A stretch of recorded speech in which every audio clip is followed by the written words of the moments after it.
All right, welcome everyone. Today we have senior analyst from International Energy Agency, Heymi Bahar, and he will give us a very brief outlook about what's happening in renewables and COVID-19. Heymi, how are you? Good, very well. How are you, Barish? I'm very well, thank you. Heymi, tell us something about how is life in Paris now? Well, we have been in lockdown since the 17th of March, and then the office is closed. So we are all working from home. It's quite challenging, actually. We used to work very close to each other, so we are trying to get used to the new environment. So we are all working from home. Quite challenging. And you have published quite a bit of reports. So is it like the guys told you and you write in the home and constantly jiggling and exchanging emails? Exactly. So this is basically, we changed our schedule and publication program drastically to address the COVID-19 challenge. So we have been simply constantly working on the data and updating the data on a live basis almost in order to produce these new reports. So we produced three of them. First, we produced a global energy review looking at different fuels and what's going to happen in 2020. Then we published our classical monthly oil market report. Then we published our renewables outlook for 2020 and 2021. And then yesterday we published the investment report. So what I did, I gathered most interesting messages from these three publications, and I will talk about them today. All right, I believe that, how about work schedule? Maybe I should ask it, because you are working with the whole continents and from India, China, Latin America, and others. So is it like, when you work from home, is it like you start with the regular work schedule, or you just leave it to the matter that when emails come, you answer them and you sleep a little bit and answer another one? No, we have colleagues in China and United States, so the time difference is quite a bit. So we are trying to juggle this work or meetings, but overall it's fine. Most of the people are in Europe, so we are trying to get used to this new way of working. It's normal working hours, so we are trying to be really strict on certain things, so people don't wake up at 4 a.m. in order to reply to China and stuff. So we are trying to keep certain limits. Otherwise, there's no end, I must say. And how about the data collection? Because today in our lecture, one of our readings was about how hard it becomes to collect the data, apart from the electricity and others. I know you are doing the renewable part, but renewable has biofuels and others. Have you seen any disturbances globally in data collection or data collection schedules? Because it's human intensive something. Okay. Yeah, data collection is actually, people under COVID are looking for more data than less. You said it rightly. The electricity generation data is quite advanced in many countries on a live basis, actually in the US, in Europe mostly. But when you go to biofuels, it's also part of the oil product. So actually it's quite up to date and live. Even the trading information is quite up to date on biofuels, production, consumption, because it's within the oil market products, as you know, they are super advanced in terms of the tracking the market because of the financial obligations. On the renewable capacity side, obviously the data is much more delayed, but we are trying to basically collect as much as we can on a monthly basis in order to see how market develops. So we stopped in April in most of the largest markets we have. If we cannot collect it, we actually contact investors and private sector to gather more data. So that's how it works these days. It's very different than before. Huh? We did not used to be so detailed on this monthly or weekly level data collection. Now we switched to that. And one of the important work going on in IEA was working like a think tank. There was workshops every week, and It's like such a learning environment. I'm not sure how it is now, how it morphed into, because it's a problem for us as well. This is a lecture. I used to do it in the classroom, and I have now Zoom fatigue, and I cannot make quiz properly, and I cannot, as you see, before our live cast, yeah, you talk with the guys, they are constantly trying to get something nudge from you, and it become complicated, isn't it? How about it is, for us, it is complicated. First of all, the way we work, I mean, we are in the end an international organization. We are not like Google, Facebook, that very flexible working conditions. So we haven't had that before, like many big international organizations, also government institutions. So on that sense, we get a first internal hit, but we are trying to adapt. The other thing is that most of the workshops that we have been organizing were postponed, or simply are postponed for the ones that require physical appearance. But we have a lot of workshops postponed actually abroad that we organize in India, China, in Brazil, in United States. So those are also canceled or postponed. And we are trying to do things with like virtually as much as we can. We are testing every single digital platform we can, but I must say for some instances it works, some instances it doesn't work. So we are trying our best, basically. One of the most anticipated events of May was Elon Musk's Battery Day, and he postponed it because of the COVID-19. Of course, so if he's postponing them, that means that exactly. everyone is in trouble. Yeah. So briefly, we have read in our reading list, we have read about Global Energy Review as well, and we have made podcasts with your reports.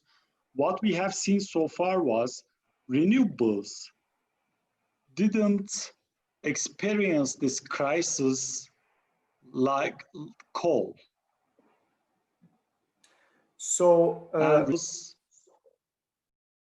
yes, go ahead.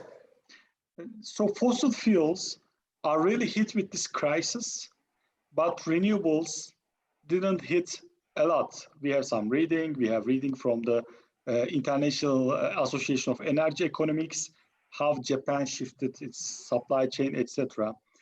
That means that a renewable energy world will be more resilient to energy crisis. I don't know. I do not expect you to agree that one or not, but how do you contemplate on that one? I mean, they are definitely, I mean, since the beginning, we gave the same message. They are not immune, but they are more resilient. And this was a sentence that we said once we released the Global Energy Review. And we are, all the reports that we publish and the additional information that we add, such as investments, such as capacity additions, show a similar trend. So, and I can go more in detail in my presentation why this is the case, because I have actually charts proving that. But the main reason is that is actually government policies. So just to keep it very brief, most of the renewable electricity projects are under long-term contracts and under a certain policy scheme which shelters them from existing plants to operate. And in most countries, they are simply have a priority dispatch, or even if they don't have a priority dispatch to the grid, they actually have the lowest marginal cost anyway. So they are dispatched first in the electricity markets. Even if they're in countries where there are no electricity markets, renewables are actually dispatched first anyways, in China, in multiple other places. So it makes them less vulnerable to demand changes. So fossil fuels are hit most. But we need to differentiate between electricity, heat, and transport. Obviously, renewable heat and transport are hit more than electricity sector because they are dependent on demand.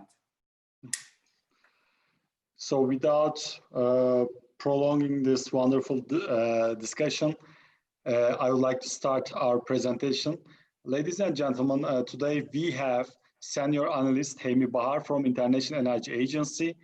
He will briefly give us summaries of and his ideas about the last 2 or 3 reports, I think renewable update, global energy review, and world investment report. So he will going to talk about this one. It's an excellent opportunity to have you here, Heymi. Thank you much for being with us. I'm just closing my microphone and leaving floor to you. Then we will shout you some questions if any happens in YouTube. Okay, good luck. Ladies and gentlemen, here's Heymi Bahar. Thank you very much, Barış. This is actually, for me, the first time that I'm giving a lecture in a Turkish university. I did before in several other places. So I myself studied in Turkey in undergrad in Sabancı University. So giving a lecture in Bilkent seems very nice, actually. So it's usually a rivalry organization, but I feel very proud of giving this presentation here. So as Barış mentioned, we are trying to assess the impact of COVID-19 on energy demand, on new investments, and on the renewables markets. So I will show a couple of highlights from these 3 recent reports that we mentioned, basically focusing mostly on the renewables and clean energy aspects.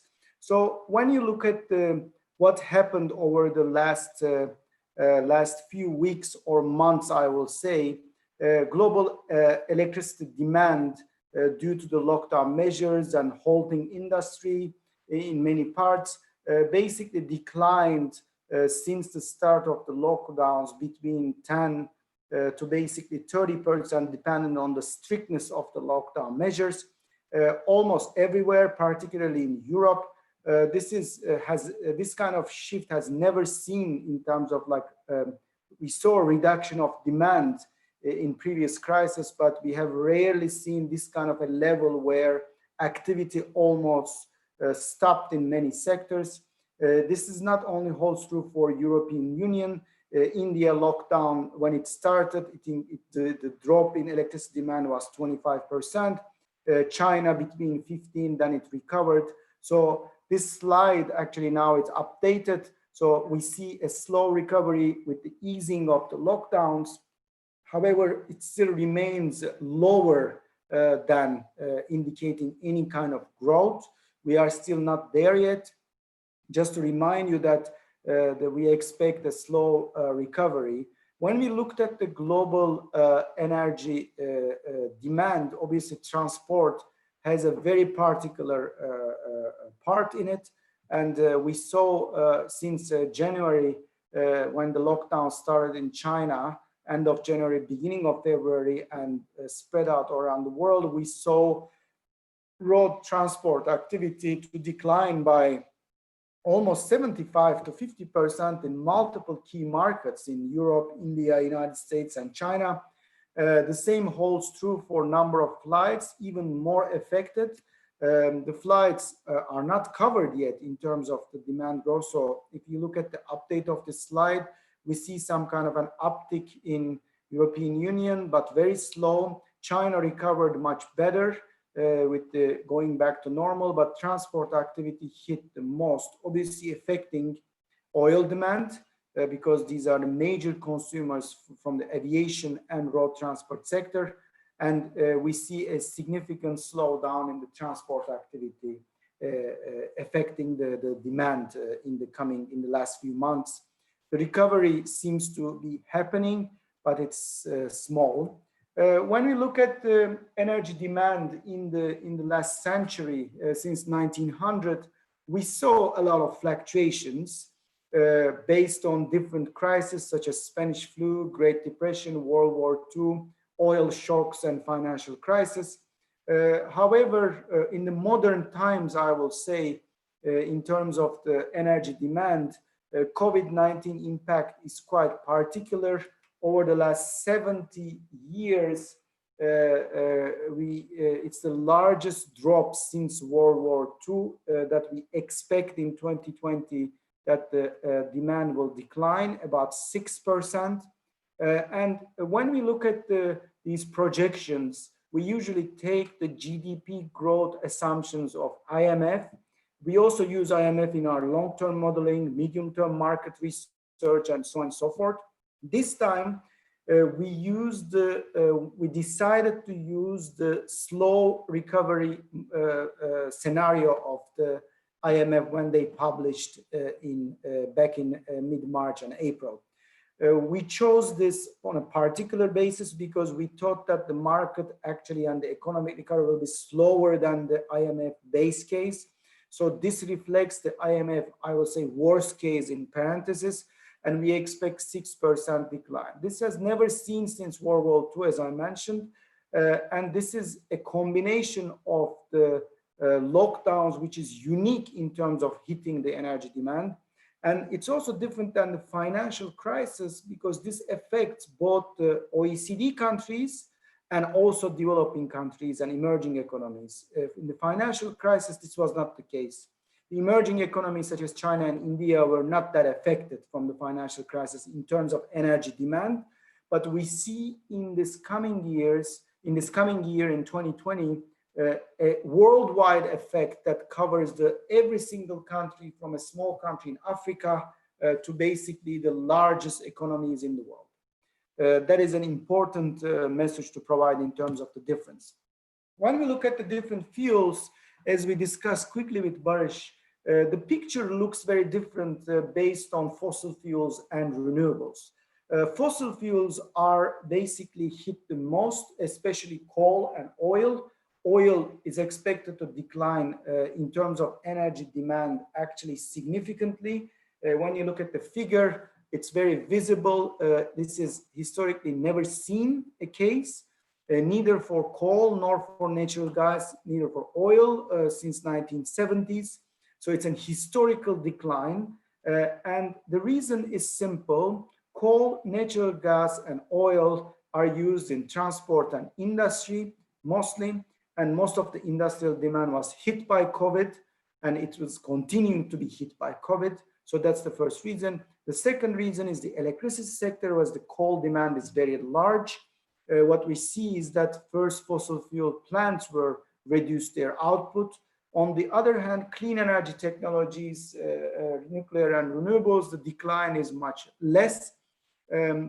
And renewables actually is the only fuel that we expect that will decline. So when we talk about renewable demand, we include transport, heat, and electricity in this.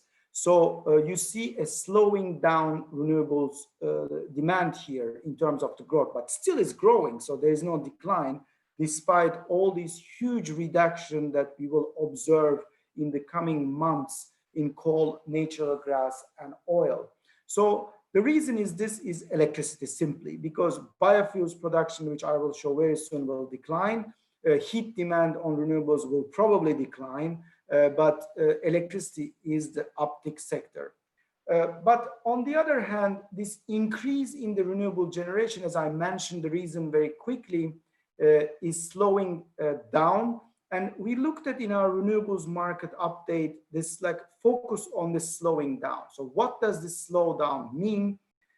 Obviously, the slowdown is basically the slowing down of the new investments or capacity additions or the installation of new wind, solar, hydro plants in the electricity markets. We want to look at them closely to see the new additions. And obviously, the world since mid-February is either in social distancing measures, partial and full lockdown status. In some countries, this is still in a strict lockdown period. In some countries, there's an easing of the lockdown measures. But when you look at the world map of large renewable growth markets, we see something very important.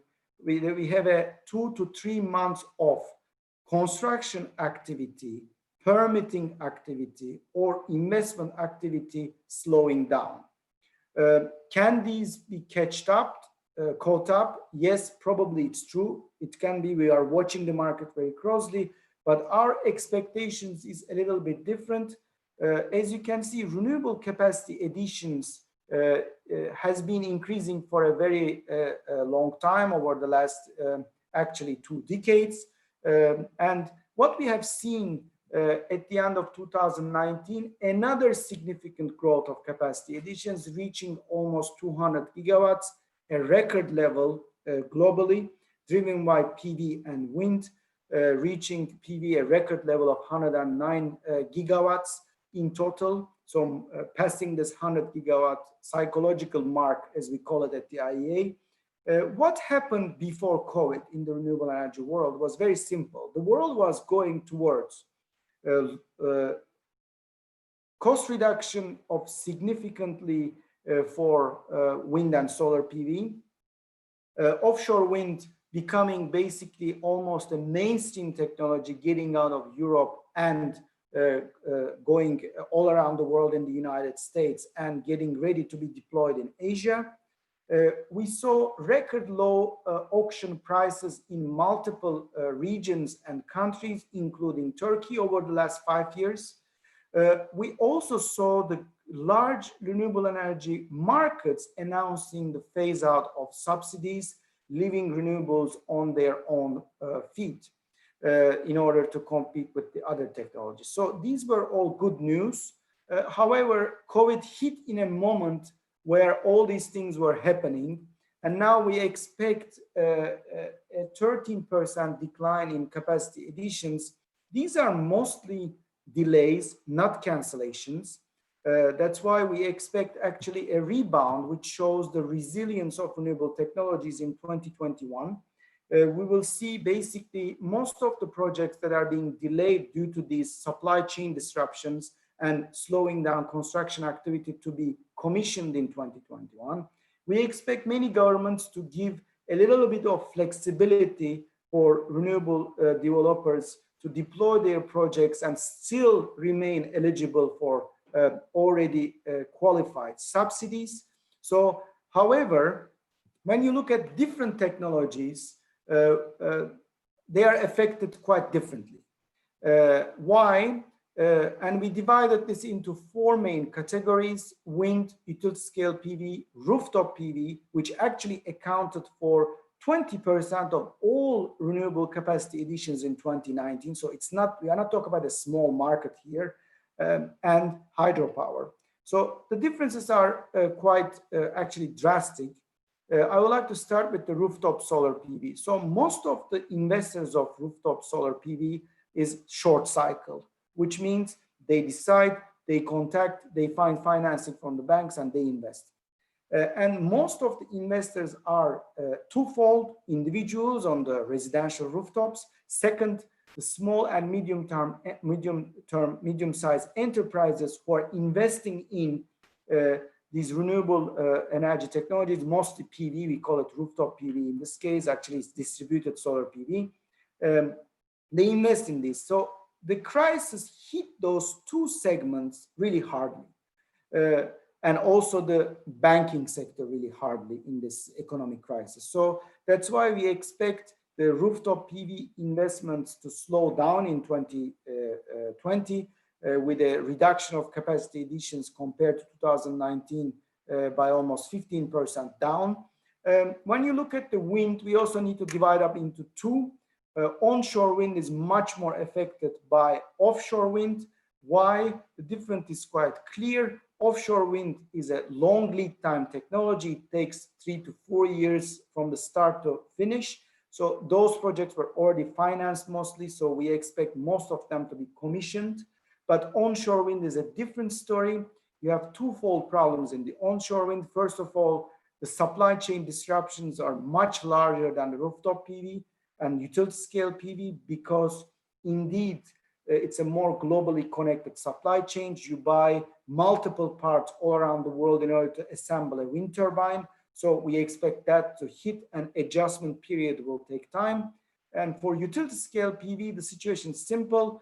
We don't expect that much of supply chain disruptions because everything is almost produced in China. So the China is back on track, more or less. However, we expect some of the projects that are not financed to be delayed. So in 2021, the rebound is highly supported by hydropower. This shows actually resilience of hydropower, and it gives a big hand in 2021 rebound. The reason is quite simple. These are 2 projects in China. One is 16 gigawatts, the other one is 10 gigawatts, single projects. So we expect fully or partially these projects to come online in 2020, giving a hand to renewable investment. On the other hand, slow recovery of rooftop PV is due and dependent on basically the recovery of the economy and the liquidity in the market. Obviously, the government policies will remain quite important for this rebound. And when we look at the last time we published this report in October and the update that we have, overall, as I mentioned, we canceled or delayed some of the projects beyond 2021. This basically means that we revised down our forecast compared to October by about 10% or 40 gigawatts combined in these 2 years. The only big market that we actually did not revise our forecast down is United States. This may sound a little bit counterintuitive, however, because the United States hit very hard by the COVID, but the issue is different in the United States because tax credits are coming to a phase-out period, which is announced by the Trump administration 2 years ago. So there's a very good schedule of the tax credits, which are the big supporter of the renewable sector in the United States. What we see here is that in Q4, since we published, there's a large pipeline of new financed, fully financed, I will say, projects that will start construction in 2020 and 2021. So we actually added those on top of our previous forecast. And on top, United States Treasury clearly stated that they will provide flexibility for projects that are being delayed. So it's a very good development. One of the reasons why European Union hit one of the hardest because of the first significant lockdown measures, but also multiple policy uncertainties that we have been watching in the European Union, in a sense, giving a combination of these COVID-19 challenges plus the already existing policy uncertainties in Germany, in France, or permitting challenges that the developers were facing, it's basically exasperates. The situation is similar in India and China. China was preparing for a subsidy-free world after 2020. Obviously, COVID hits in a very wrong moment, this transition.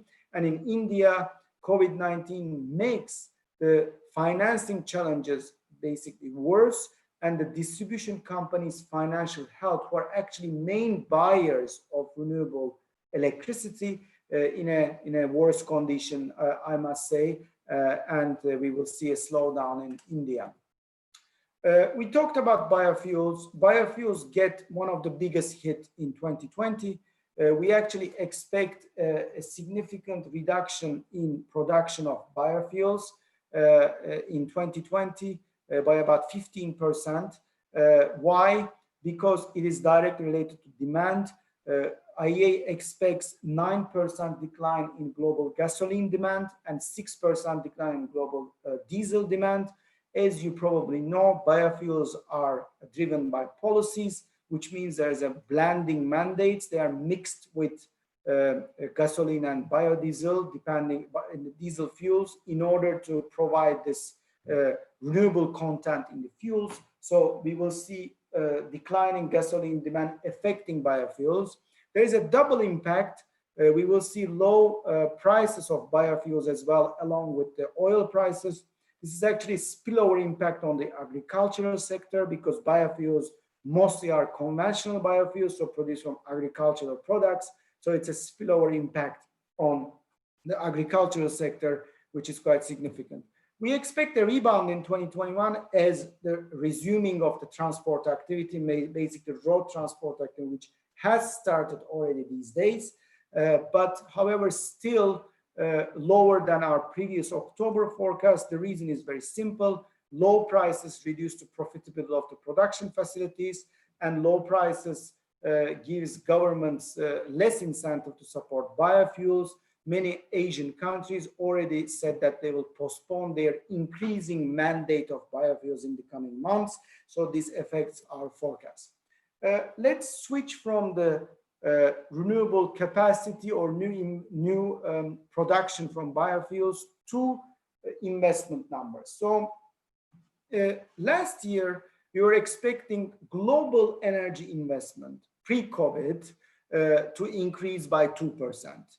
So this was, again, a marvelous year for the growth of the investment as well. We were expecting this 2% growth, but what happened is quite striking.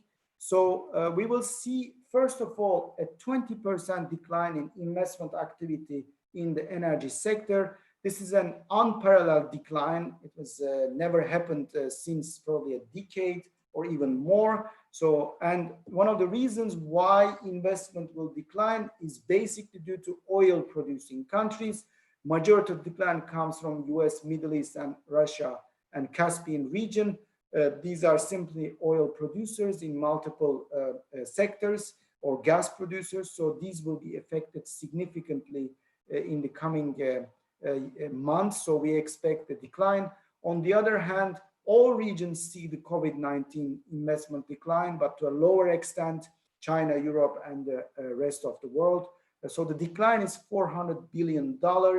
It's significant and it's never seen and unparalleled. So also there's a change between electricity and oil in this sense. So in 2020, for the first time, electricity end use spending will be much higher than the oil spending. This is a double effect. Oil demand is down, but on top, oil prices is at very low levels. So this affects the spending. But when we look at which sector is affected the most in terms of the investment, as you can see, these striking numbers is simply oil and gas sector, mostly on the production side. A third decline. We don't see that much of decline in coal. Why? Because there's already projects that are on the pipeline in mostly in Asia, in China, India, and Southeast Asia that are being invested. So this will continue. Power sector gets 10% hit, which I will explain soon. But the end use sector also gets a big hit, which is actually a very bad news for the climate change. When we look at the power sector in a nutshell, the situation is that all power sector is affected. We expect about 10% decline in investment in power. This is simply a wrong direction that the power investments needs to go. And the reason of this investment changes are mostly due to grids. We see a significant decline in the grids where we need investment the most to prepare the future of the power sector with the larger share of wind and solar PV penetration. So we see a significant decline on those. These are capital intensive, very difficult to do sectors. The investment activity is on a cumulative basis larger for battery storage, which shows a resilience, and nuclear sector, but those projects have been started the investment in 6-7 years ago. So they continue for the investments. Mostly new projects are coming from China. So we see a slight decline in PV and wind. This is connected to additions decline that I mentioned in my previous slides. Taking a closer look, clean energy investment has been resilient, as I mentioned. So this is another chart which shows that clean energy sector's resilience. We see a slow decline in the energy sector, but the share of clean energy is reached its highest level ever because of the decline in the oil and gas sector. So this is good news within the bad news, I will say. And this decline in 10% of the investment in the clean energy sector is also actually related to cost decline of wind and solar, which continued in 2020. Yes, we will see less capacity additions, but we will also see those capacity additions at a lower cost. So this shows an interesting picture for renewables. And obviously, one of the sector which is hit hardest is energy efficiency. This is actually quite important. The investments have been falling behind on energy efficiency. Those need to be accelerated significantly. So I would like to conclude with 2 slides. And this shows the importance of governments. You may think that most of the energy sector investments are done by private sector. Unfortunately, this is not true, especially for developing economies. Governments are significantly involved through state-owned energy investments in the sector for all. But there's a big difference between advanced economies and developing economies. As you can see, obviously, most of the private state-owned involvement is quite small in the advanced economies. But the striking point here for renewables and energy efficiency, I would like to highlight that the importance of the private sector is much larger for both economies, advanced and developing economies, compared to others. So this means that private sector investment and private sector driven activities are much larger in renewables and energy efficiency sector, but still shows the importance of the governments. I would like to conclude with looking at the 5 year ahead a little bit. So we looked at 2020 and 2021, but the role of government remains actually crucial for wind and PV particularly, because in the coming 5 year pipeline, only 30% of the projects are contracted. As I said in the beginning of my presentation, these are short cycle investments. So you raise the financing, you close the financing, and you construct in 6 months to 1.5 years and finish the project. Mostly for utility scale wind and PV, a little bit longer for offshore. So 70% in the next coming 5 years are not invested yet. So they don't have a contract. Half of this is simply announced government plans to be implemented. So the auctions, the feed-in tariff allocations, the green certificate allocations that governments told before COVID that they will do. However, there are two challenges here. First of all, budget constraints. Governments have less budget than before after COVID. This holds true for both developing countries and emerging economies and advanced economies. The second thing, there's a big issue with the low gas prices. So multiple governments may actually consider delaying adding new capacity under two conditions. First one is lower demand, obviously, and overcapacity in multiple markets. Second one, why don't we use the cheap gas to meet the growing demand in the coming years and delay projects? So that is the question that many governments are right now asking themselves.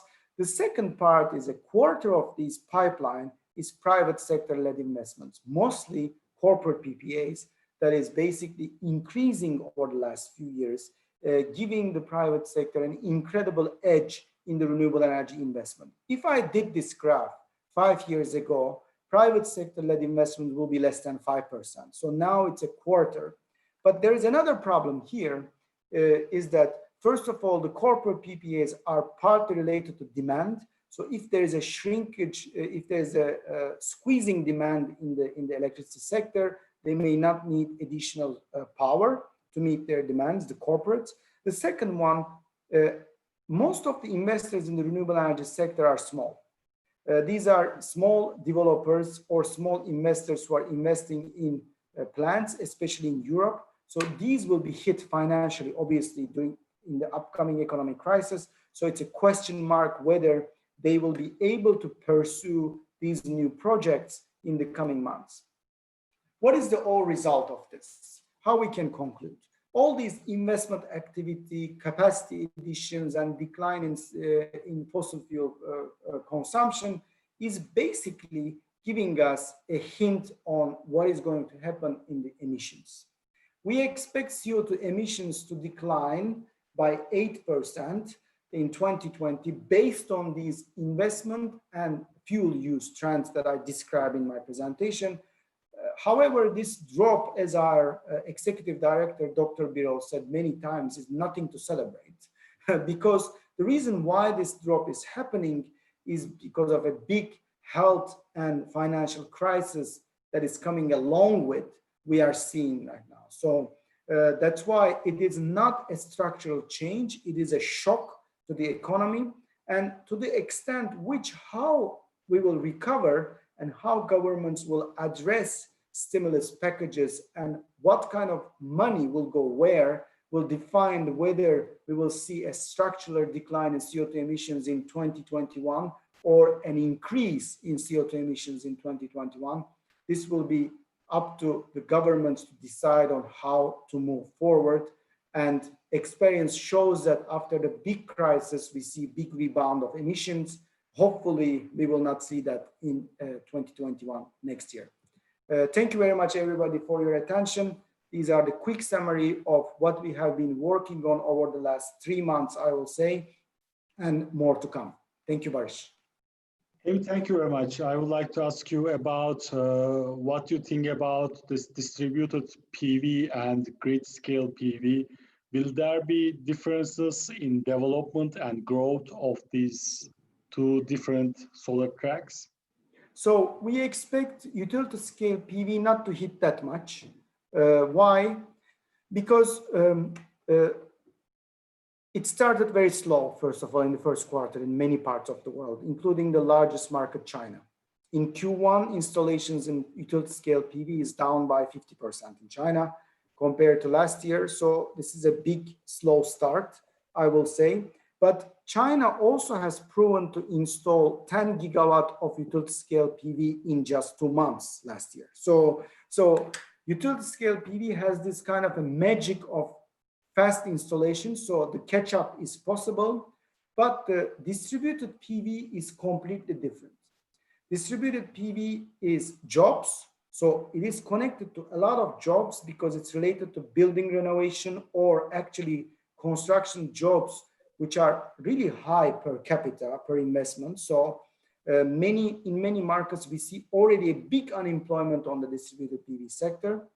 And its recovery depends on two things.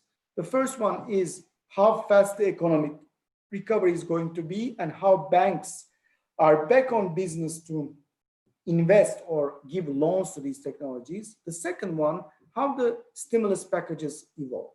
Because stimulus packages, a few examples already we have. In Italy, for instance, a tax reduction of 110% for building renovation with solar PV installation is passed with a certain budget. So this will have actually a big impact in the coming months for Italy to basically deploy more. This sector is important because 40% of our emissions are coming from buildings in the world.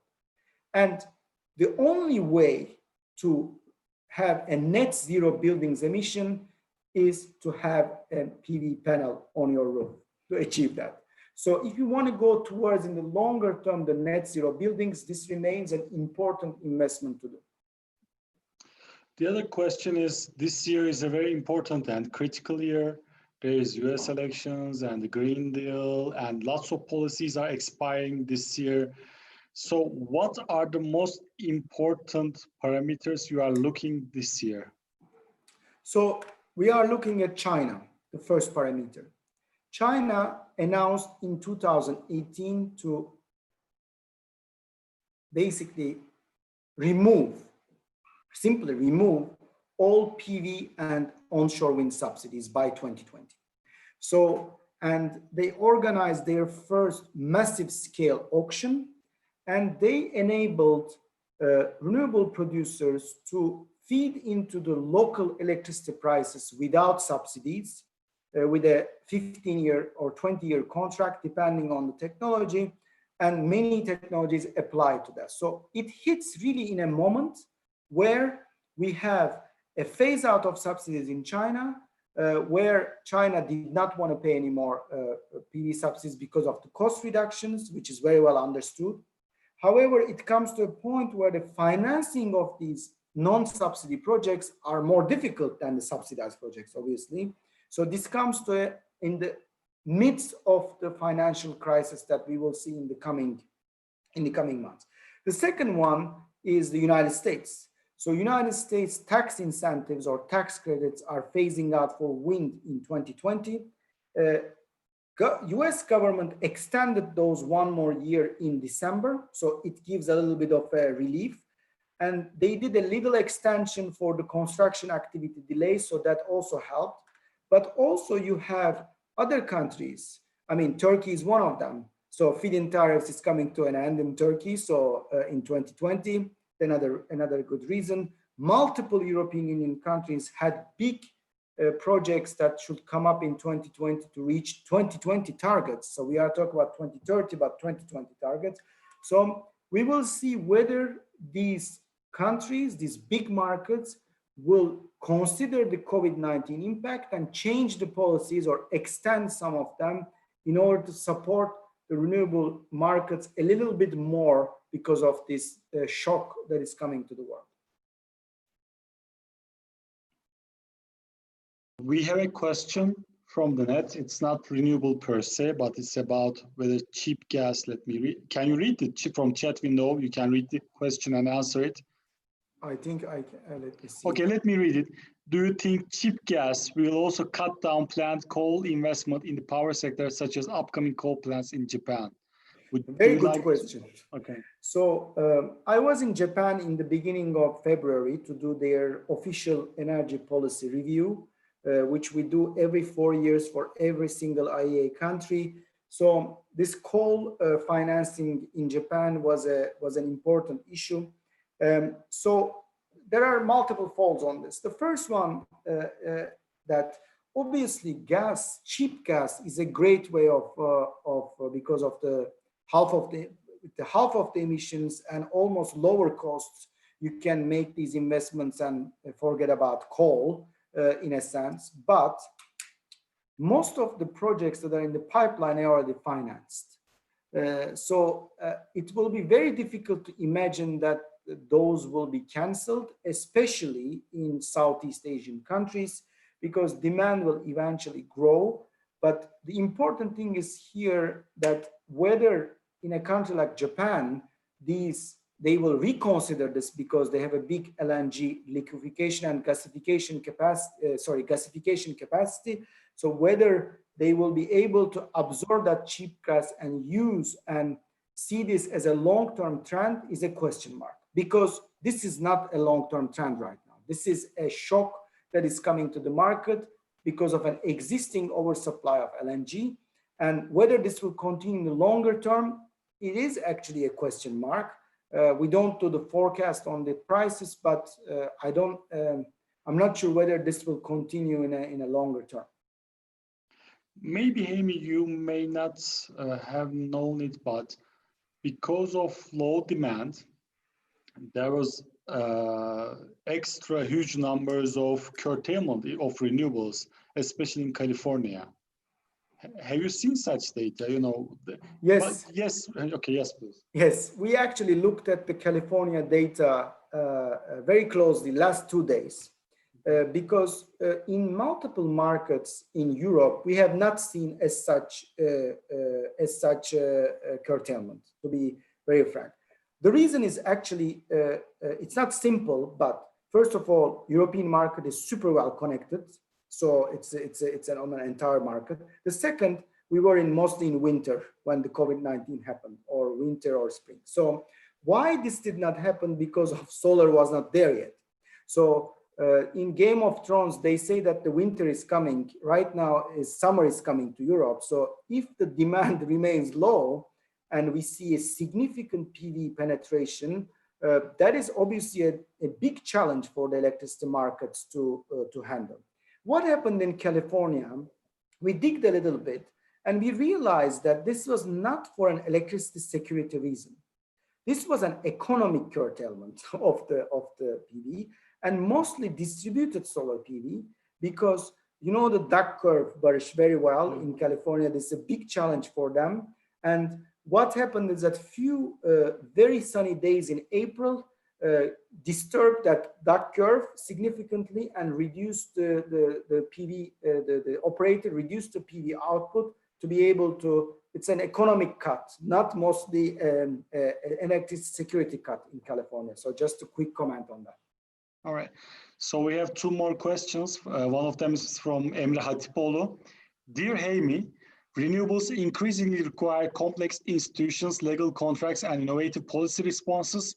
In your research and /experience, do you see a trade-off between a country's quality of governance, democracy, and its ability to attract sustained investment in renewables, especially for developing countries?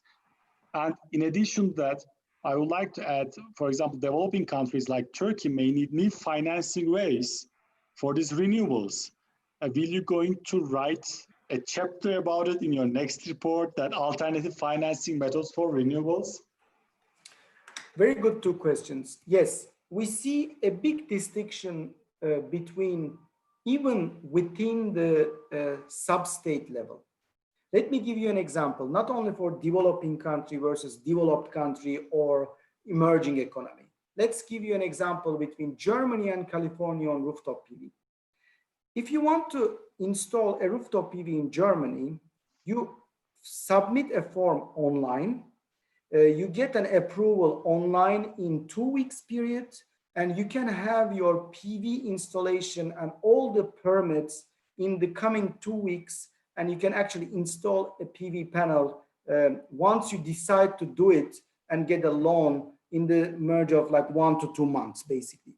In California, you have to wait 6 months to 1 year in order to install that. Why? Because the system of permitting and regulation is completely different. You have much different building permit structures. You have much different and more lengthy response from the grid, so on and so forth. So these are two developed countries, largest utility scale, like very well penetrated PV markets, both of them, but you see a big difference between the two. In the biggest challenge that we see in renewable energy markets is the policies that are stop and go, which means you announce a policy, then you wait to implement that policy, then you fall back on that policy again, then you introduce another one which is modified, then you wait a little bit, you modify that one, you basically constantly adapt too quickly without implementing certain things. So we see this in many countries in the world, both developed and developing countries. So that is quite the biggest challenge of renewables, and that is related to the governance. So whether you need to go to 35 different institutions to get one single permit to build a wind plant versus you have a simple permitting structure where all these institutions are actually connected to each other, and you don't have to go one to the other all the time in order to get a permit. So these are two different examples. And again, this is not developing versus developed country. There's a lot of process. The other thing that we advise to the governments very shortly is keep your budget tight. If you don't want to be surprised, announce a plan which is long-term and put a budget constraint to it. So everybody knows as the investors, it's okay, I have this and I'm going to give you this amount of money for this amount of capacity, and afterwards I'm reducing this to amount. A very good example from a developed country is United Kingdom and offshore wind. Very simple policy.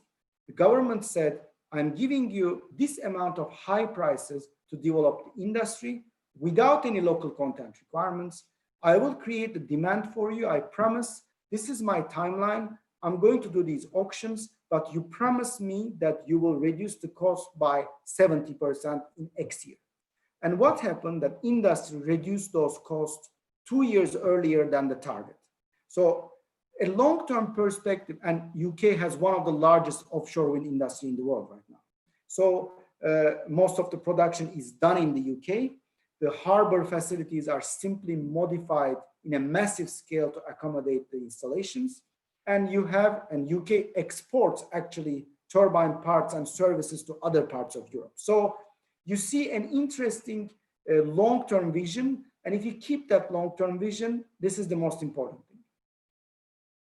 I think consistency is the most important keyword here. That exactly, predictability and consistency. Exactly. There was a second question I forgot about, Barish, the one related to financing, new methods of financing. So, okay, yes. In the COVID-19 crisis that we have right now, we have one challenge we will have an emerging challenge of financing. And in order to deal with this emerging challenge of financing, we keep hearing these innovative financing methods. If you ask me personally, development banks and the government institutions need to intervene, not to subsidize, just to provide certain affordable financing than the market and with the market. It's not just simply government gives all the loans or government banks or development institutions. We need a quick solution to gain a little bit of a confidence. And what can this be done very quickly is a lower and cheap cost financing that solves the risk issue with the renewable energy projects. When you look at this innovative financing and project financing, they're all good, but they increase the cost of financing. They include many more financing streams, but actually when you see in the result in most of the markets, financing costs slightly increasing, you distribute the risks in a different way. But when you look at the weighted average cost of capital, you will see a slight increase on that one. So in this, the green bonds promise something, and the extension of these green bonds around the world may be a solution if it's standardized globally. We are not there yet, but we need that to happen very quickly. And we need more participatory financing from the community level. If we can achieve that, that will be actually more beneficial to have the risks of social acceptance spread out. So we have our last question. Can we say that, that's from Ismet Tura, can we say that oil era is over and electricity era is about to begin? Thanks for the presentation. So obviously, it's very early to say that oil era is over. Why? Very simple. Electricity is only 20% of the total final energy consumption today. That's it. The other 80% is industry, buildings, and transport sector. When you look at the transport sector, where the demand growth is coming is aviation. I don't know what's going to happen after COVID, but we don't have a solution for the another oil product and aviation. Another largest growth is coming from chemicals and chemicals industry, mostly oil-based, so it's very difficult to replace that one very quickly. Another one is basically the obviously electric cars are becoming cheaper and cheaper, but it will take time for the stock to change. So these are longer term transitions. It's not like it will happen very soon. And with the uptick of the economy and low oil prices, we may very well see the consumption picking up very quickly. It's already happening. So I think it will be very early to say that oil era is over, but I can say that the future is electric. So with that one, I would like to use my privilege to ask you my last question about, then you are pointing to renewable heat because it will be important for industry. Can you comment a little bit on that one, renewable heat? Of course. Renewable heat is hit by two things. The first one is most of the renewable heat in industry is used in sectors where you have waste, which means paper and pulp, cement, food industry, where the waste, bio-waste that it produces itself can be used directly to produce heat and generation. Where we are lacking is the most energy intensive sectors, steel, aluminum, or others.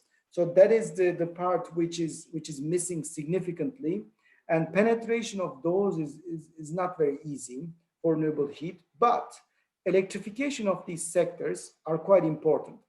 There's a big opportunity on that, making more efficient and using the share of high renewables in the electricity system to decarbonize these industrial sectors.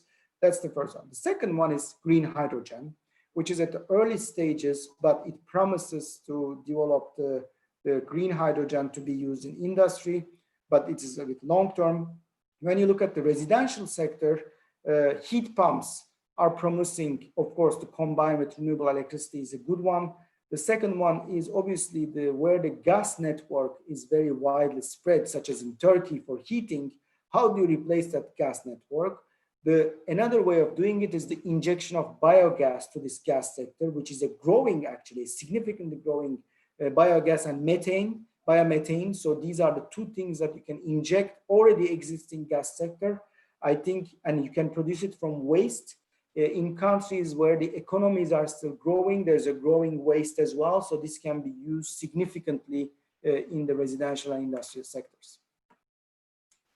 Thank you, Heymi. Thank you very much for your time. That's all the questions. I think I have more questions for you, but now we are closing our live session at YouTube, and we will go back to our classroom so we can corner you more and ask you more questions about what the future looks like and your advices on us. Thank you very much. Thank you very much, Paris.